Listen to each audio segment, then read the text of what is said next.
Hello adventurers, and welcome back to my channel. Today I thought we would answer some more personal questions about myself that you guys were interested in, and I thought we would do this while cooking something delightful. Tonight I'm going to be making some air fried stuffed peppers. I just bought the peppers. I'm not doing the most. I just wanted to see if I could actually make it work. So we're going to do that while I'm answering some of your most burning questions.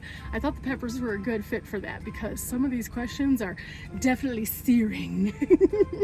But with that said, I'm going to start off with a couple questions and then we'll get the air fryer ready and start the peppers. Question number one is a really good one. It's how do I keep my positivity? Because I'm super positive most of the time. And to be honest, it's a daily task to remind yourself that you woke up, that you have all these amazing things happening, and to do what I call finding the joy.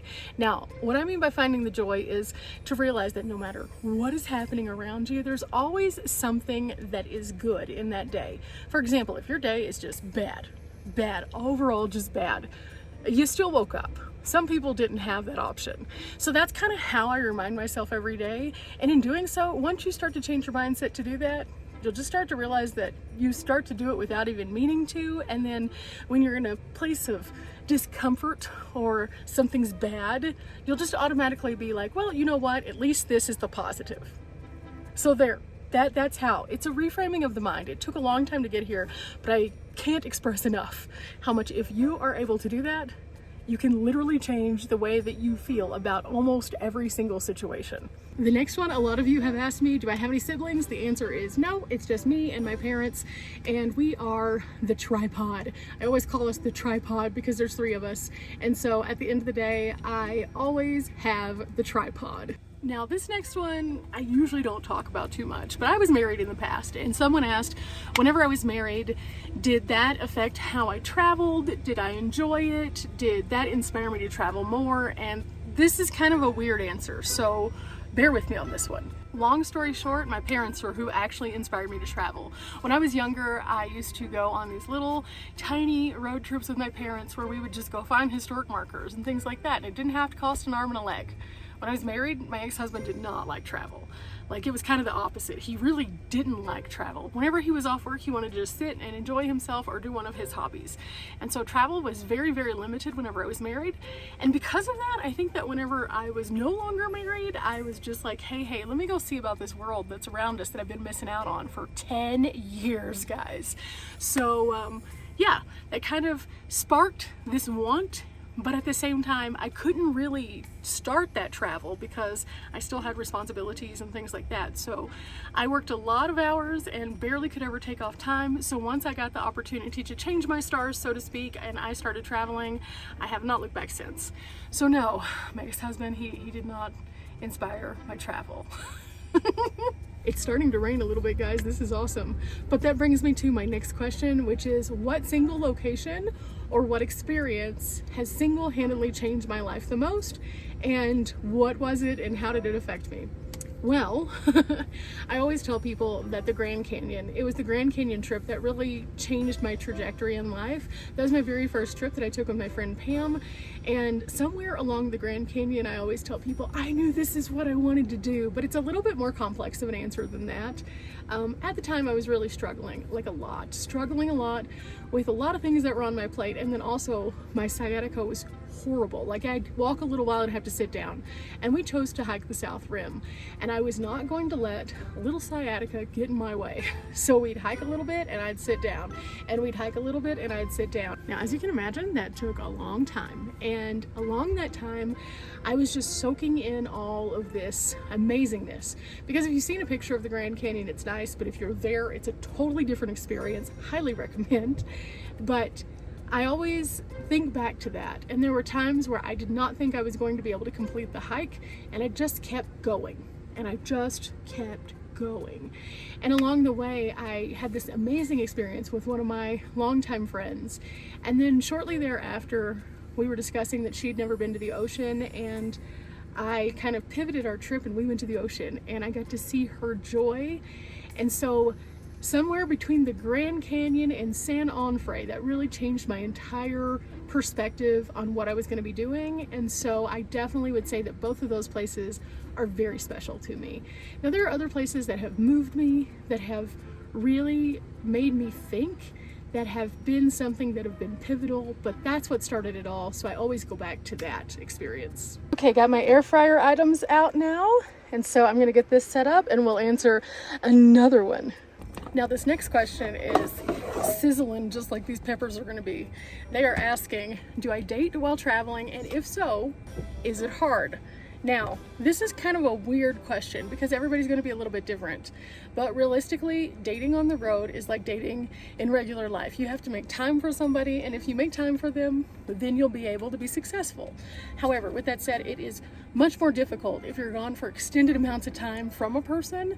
And so you have to find somebody who understands your lifestyle or is willing to be flexible with your lifestyle. I think ultimately it's just about trust, which is what good relationships should be about anyway, right?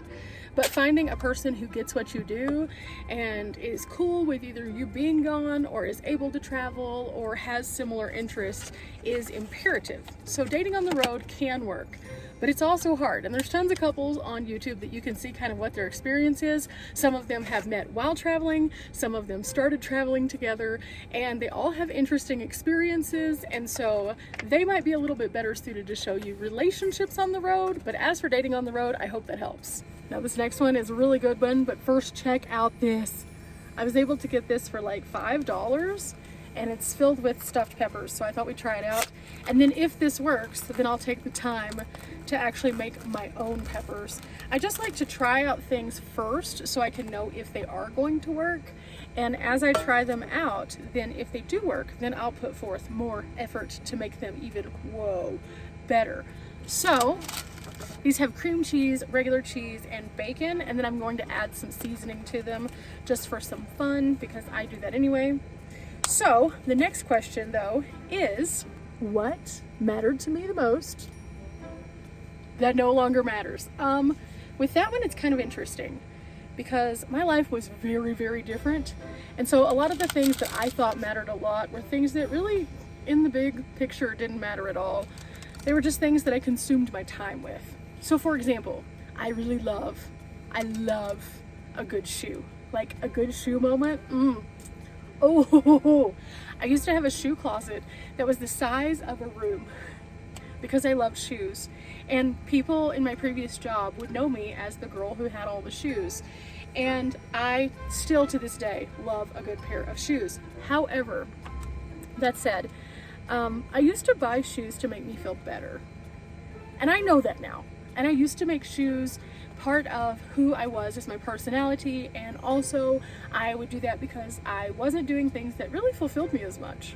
So shoes, while I still love them, now are more of a necessity than necessarily just something to fill a space. Plus I don't go out as much, so I don't need as many heels in my life. However, with that said, I think that those were so much of who I was, and now they are so little. I have my Hokas with me, my hiking boots, I have some slides and some sandals, and that is still more, oh yeah, and water shoes. That is still more than most people have in their vans. However, it's not something that I'm constantly looking for more of. That's very different. I told you we were gonna get personal. I told you. See, these are things that we don't normally get to talk about. They normally don't have a place in the van. So, yeah, I hope these things are helpful to you guys. But there's some wild ones in here, so let's keep going as I put the peppers into the air fryer. Whoever came with this question and then agreed to it, I think you guys know something that other people don't know. The question is, do I have any hidden talents or stupid human tricks? Oh yes, I do. Oh yes, I do. But first, these need to go inside. Okay, we're gonna put them in. I still have to plug it in, but I'm gonna go ahead and get it all set.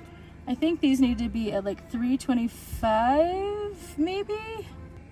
I can't look at you in the face and say this one. I cry like a baby. Yeah.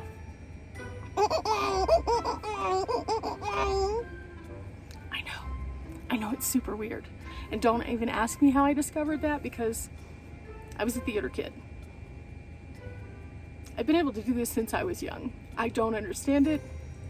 I likely never will. At the same time, I do that and weird voices. Hi. you guys watched me on the internet and wanted to know these things. So here they are. Okay, time to plug this in, maybe, and answer the question of, do I consider my previous friendships and my current friendships different?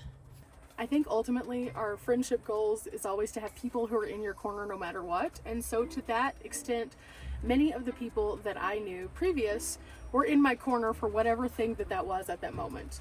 And I feel like as I've grown and changed, they've stayed there, and the ones that have not have slacked off.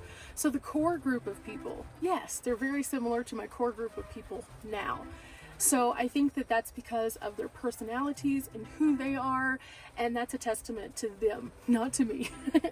But I think that that's the best part about it, is I found genuine, amazing people in both worlds, and because of that, I've had people who have cheered me on through a lot of tough times before I had van friends and now that I have van friends. And so I consider myself extremely lucky to have that. And at the same time, I understand that each group is going to have their own limitations. My people that I knew before, a lot of them do not have remote jobs. They can't go on the road all the time. Whereas my van friends, I can be like, hey, guess what? I'm going to be in Oklahoma on Thursday. Do you want to meet up? And they can. And so I think that's the biggest difference, is just the availability of being able to be there in those moments. But that doesn't diminish what those friendships are from the past, nor does it diminish those who are more new from my van friends. And so I think that realistically, I proceed with my friends the same way, which leads me to more dramatic lighting, because I'm having to close the van because it's starting to rain. But the next question was, does it make it harder to be friends with people who cannot travel? And the answer is no. Absolutely not. I think that it's just a different scenario, and so you get to know them and meet them in the middle, just like you would meet your van friends in the middle. So I think the bigger story here is just healthy relationships as a whole, and having people who are on your side no matter what lifestyle that you have, and no matter where you kind of have to meet in the middle. So no, it doesn't make having those friends hard. I think at times it can be stressful for people because they can't have that one-on-one contact as much if you're not physically present. And I think to some people, that's whenever they kind of fade. And unfortunately, that's just how it is. I've always been told we have people who are in our lives for a reason, a season, or a lifetime. And sometimes they're not meant to stay. And other times you're just like, okay, here they are. We're still in this many years later. I see them and it's like no time has passed. And this leads me to the last question in this particular series is, will Kenny ever come back on the road with me? Now, for those of you who don't know, Kenny is one of my friends. He traveled with me at the beginning of my travels when I was still in the car and tent camping. We did a ton of cool things out in the Vegas area, and he is a really cool guy. So I've been trying to encourage him for a long time. Get out, get a van. But he has a few very different circumstances, we'll say. I am 5'7". I can fit into a tiny 35 square feet. Kenny is much taller. He's 6'9", so he's looking for a rig that will accommodate him accordingly. And if he can find that, then he hopes to join us out here on the road at some point. However, with that said, he's going to have a different set of challenges that I think would be wild to watch. So if he does create a YouTube channel, I'll share it with you guys in the future, but we'll see what happens. Okay, power is on. Timer is now going to be set. And peppers are cooking. Now, another question that I was asked is, do I have a background in teaching? And the answer is no. I never wanted to pursue teaching. It wasn't something that I thought was me personally, because I don't want to be tied to one place and I prefer to be out and about. I do, however, try to make my content family friendly so people who are teachers can use it as a resource, because some of these places are incredible, and just to be able to see them in a way other than a book, I think is really important. And so I'm hoping that my videos find those people, because ultimately I guess it is a version of teaching. However, I don't think I could ever be confined to a single room or even like a tour group or anything. I think that would just be too much for me, because part of what makes what I enjoy so important is the fact that I am moving and learning constantly. So being stuck in one, I would be sad. I can already smell the peppers. I may have put them in for too long. We may have to pop them out in a second and see, but for now I'm going to get to the next question, which is, when I'm in a group of friends who are YouTubers, what is the understood expectation of privacy and how do you handle that? And I think that's a great question, because a lot of times when people are out and about, they're just out and about. They're not out and about filming and doing everything like that. So when you get into a different aspect of where you're filming a lot of your life you do have to have the understanding that not everyone in your group is going to necessarily want to be front and center in your camera. So we have a lot of friends who they may be a glimpse, but I'm not going to sit there and just focus on them all the time because they're just regular people who don't necessarily sign up to do YouTube. Now, whenever you get into friends who do YouTube, a lot of times you learn what it is that that friend is comfortable with and you share those things, but you give them the ability to have those other things as theirs. And I think that that's really important. One of the things that I try to do, for example, is I do not post in real time. I do that for a lot of reasons because it's not just about my safety, but it's about the safety of all of my friends. And by doing that, it allows me to be safe myself, obviously, but I'm also not telling the real-time location of people who might have problematic situations. For example, my friend Dee explained that she had a really bad scenario that happened, and in doing that, it was very scary, and I was scared for her. And I quickly understood the value of why it's so important, not just for myself to not be in real time, but for my friends. And in doing so, I always respect that. And so I think everyone in our personal group also understands that, just because we take those things very seriously. However, whenever you're filming with people in like a larger group or an expanse of YouTubers, sometimes asking if it's okay to be on film is a big deal. Like, it can make all the difference. Hey, is it okay if I film you? Yes. Okay, awesome. Then they feel as though they consented to it instead of you showing something that's weird, and it's understood. And I think most people who do YouTube kind of have that understanding.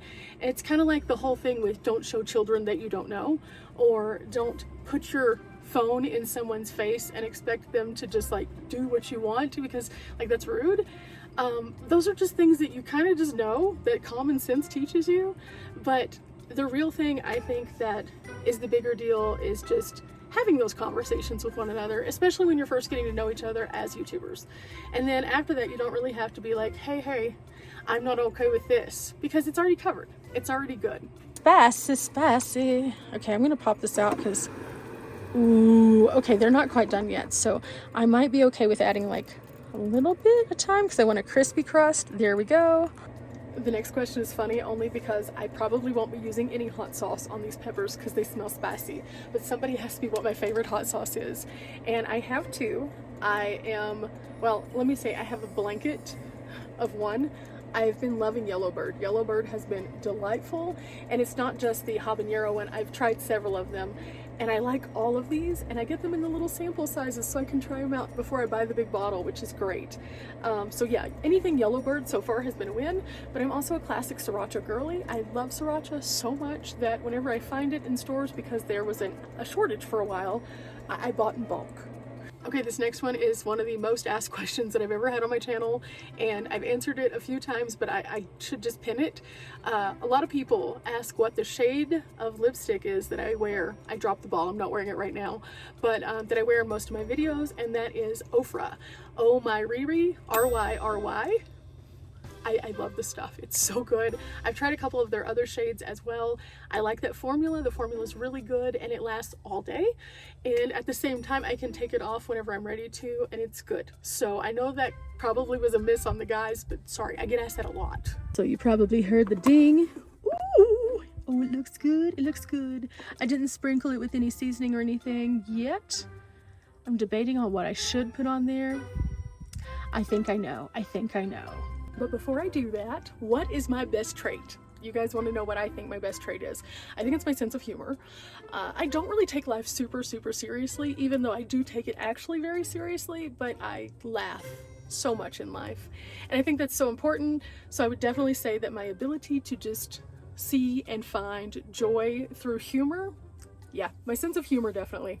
This next one, embarrassing is very subjective, but what, if anything, have I had happen while I was on the road that was embarrassing? I think sliding down a mountain on your behind is not necessarily embarrassing. I think the method for which I made it to my behind was probably embarrassing. Let me explain. So this one time Dee and I were hiking in Telluride, and it was this beautiful trail that I had been on before, and the time I was there, it was a decent trail. By the time Dee and I got there, it had been washed out quite a bit, and so it was very, we'll say, slick. That's the best way to put it. We made it up to the waterfall, we came back down, and going up and going down are always very different on any hiking trail. Well, as we got to this one place that we will call Slick, I was going down foot by foot, and then all of a sudden it was like all the feet just slid straight up, and I looked like I did like a Flintstone feat in the air, only to then land on my behind and just start sliding down the mountain. I caught a rock, and that's why I didn't go further. But my response, because it was embarrassing, was, did you catch that on film? Please tell me. Because I knew by the way that it felt that it looked ridiculous, and I just wanted to see it. And Dee, after she found out that I was okay, just immediately died laughing, because it was one of the funniest things I have ever experienced. At the same time, the most embarrassing part was I then had to walk around Telluride with like a split in my pants for the rest of the day in a very questionable, almost region, and I just had this little thing I could tie around me and hope that it was good. But yeah, that was the funniest and also the most embarrassing. I'm sure there's probably others. I embarrass myself at least a couple times a week. But that one's notable. Okay, I have this everything bagel Asiago cheese. I believe that this came from Aldi. And so I'm going to use this on top of the peppers, and then I'm going to put them back in for like 2 more minutes. So that leads me to the next question. Do I have anyone that I would like to meet? And yeah, I do. I'm not super impressed by a lot of things. I worked around some really interesting people in my past, and because of that, I know that they're just regular people. However, there is one regular person that I just deem cool. Okay, this is what they look like now. And in they go. And like 2 minutes. Yeah, about that. Morgan Freeman. That's the only person that I have ever put energy and effort into actually wanting to meet. And I just think it would be super cool. That's it, Morgan Freeman. And anyone who knows me or has known me has known this for years. That's literally the only person. I really like this question. What is my favorite song? Not often am I asked that here on the channel, but my favorite song is Sam Cooke, Change Is Gonna Come. I don't think it needs an explanation. It's just a really good song. Now, what did I do before YouTube? I have a background in a lot of different things. I worked in the creative fields, I worked in the news, and so I've done graphic design, I've done news, I've worked in sports before, and I really enjoyed my time working there because I worked with graphic design and with other elements of media, and it was really cool. And each part of those things has helped me to get kind of where I am now with using YouTube as my resource for expressing myself and being able to do fun things like, for example, the air fryer project. That was so cool. I got to tap into something I hadn't done in a while. But those are the kind of things that I did before.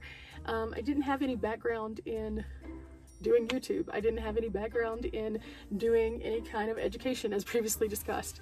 So yeah, I just had normal people jobs, graphic design, media stuff. Maybe that's not normal. I don't know. It was normal for me. Okay. Pull those off. And then I'll do the others now.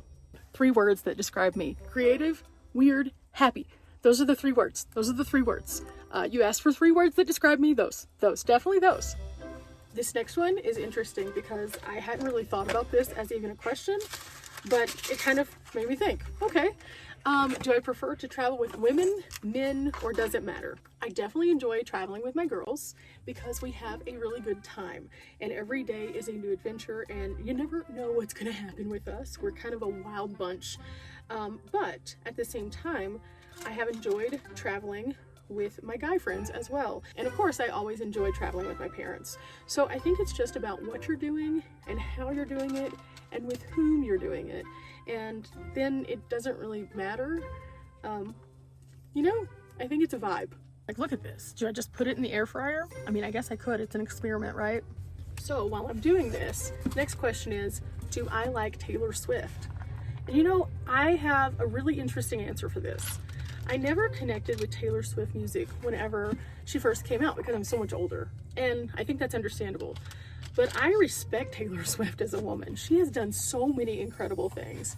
And I think that because of those incredible things, they have like fed people in so many places, and they have taken care of entire communities, and I can respect that. And I also really like the fact that she does riddles. I didn't ever know about these riddles, and I started seeing her on TikTok and realizing that she does riddles. And anybody who is a good little riddler, I am down for. So I wouldn't say that I'm necessarily a Swiftie, because I probably couldn't sing all of her songs. I've heard enough of them that are popular, but it's not like my thing. But at the same time, girl power. Girl power. Okay, up we go, and like there. Popular internet question: man v bear. I will say this: I'm picking the bear. If anybody's upset about that, we can discuss it in the comments. But I'm picking the bear, and I think that's because most of my weird situations that I've had have not been because of a bear. No. In fact, I just recently was talking about 2 interactions that I have had on this very trip that were not bears. They were definitely scary men. Bear. Now this one right here, I appreciate the context of the question. People do leave nasty comments, and that is something that you do unfortunately have to deal with on YouTube. And it's unfortunate because, like, realistically, why? Why are people leaving those comments? But also, it's one of those things that, yes, you can put in comment filters, and you can delete things, and you can do what you need to do so that you keep a safe space, or a positive space, or a cursing-free space, or whatever boundaries and parameters you have. But there is also a mental thing that happens behind the scenes. And I have to say that if you want to do YouTube, there are going to be those people. There just are. If you do not have the wherewithal to be able to handle that, it is going to be very hard. And it's not hard all at once. It's as you continue to grow in popularity, you will get more of those. And it's super unfortunate because, like, it's just unfortunate. And so it's one of those things that we all have to deal with, and it can take a toll. So what I do is I just let it roll off of me. And I know that that's not something everybody can do, but I literally used the first thing that I talked about in this, finding the joy. I woke up today. You know, you woke up and chose violence. I woke up and chose to just not. Because at the end of the day, that's me choosing me versus me choosing somebody that wants to only bring me down. And so I think that's really important, is to frame your mind into finding joys. I cannot say it enough. But also I think it's important not to engage, because engaging with the bad stuff, it only turns it worse, and it turns into a big ugly snowball. And that's not good for me mentally, or the people who are engaging with that. So I always, in my comment section, ask you guys to please keep it on topic, keep it cute, keep it nice. We can have healthy discourse. However, if there's anything that is a personal attack on any person in my comments, we're not doing that. And also, I've set up boundaries and parameters for certain things that, like, I just won't tolerate. We're not going to tolerate weirdos on the channel that are mean to one another. I just don't. So that's how I handle it. And I know each creator's a little bit different, and they can do what they want. I mean, ultimately, it's their page. But I choose not to engage. I'm not going to do it, guys. So after that serious one, let's end it on a nice, easy one. What is my favorite TV show? And currently I'm not binge watching anything. I haven't had enough time to pick a new series, but I've watched a lot of different things. One of my consistent favorites will always be Law and Order. I like Grey's Anatomy. I really enjoyed more recently watching all of ER. I'm a binge watcher, so I have to wait till something's mostly over to watch it. But once I do, then I'm in it to win it. I've done every single Law and Order, so I think by volume alone, because of episodes, it and Grey's have to be right up there because I committed to them. At the same time, they're the 2 shows that make me the craziest because they're still ongoing, and I don't foresee them ending anytime soon. So yeah. But other than that, I do a lot more deep diving into like limited series, just so I can have something that's truncated that I know is not going to come back, just because I want to watch it all, and sometimes that just isn't conducive to having a busy life. So I more recently limited my binge watching time, we'll say, because I got a lot of stuff going on. But one of the things that I do enjoy is kicking back and watching a good movie, or like I said, a limited series. And then every so often I'll find like a documentary that's just like one of those that's a multi-part, but it's not considered a series. Does that make sense? I really enjoy those as well. So Yeah. I like to watch other people who inspire me, so I watch a ton of documentaries. That's kind of me in a nutshell. Some of these questions were interesting, some were a little spicy like the peppers, and I think overall this has been a fun time, and I got to like let loose a little bit and just share some of these really random things with you guys. Don't hold the baby thing against me. Just don't. Again, don't ask questions. You just don't want the answers. I'm a weird kid. I was super weird. And on that note, I think we'll wrap this up. I am feeling very good about how this interaction went. I just wanted to put back on the sunglasses because clearly they express how weird this was for everyone. Learning that I can do a baby cry, probably not on your bingo card. However, thank you guys for asking all these weird, wild, personal questions. I have enjoyed it. Maybe we'll do another one of these sometime. But in the meantime, I told you I don't take life very seriously. Sorry, guys. I'm gonna get back to what it is that I'm doing, which is testing out these peppers. Don't worry, I'll let you know how they are. In fact, this one should be cooled off enough where I don't burn my mouth. Maybe.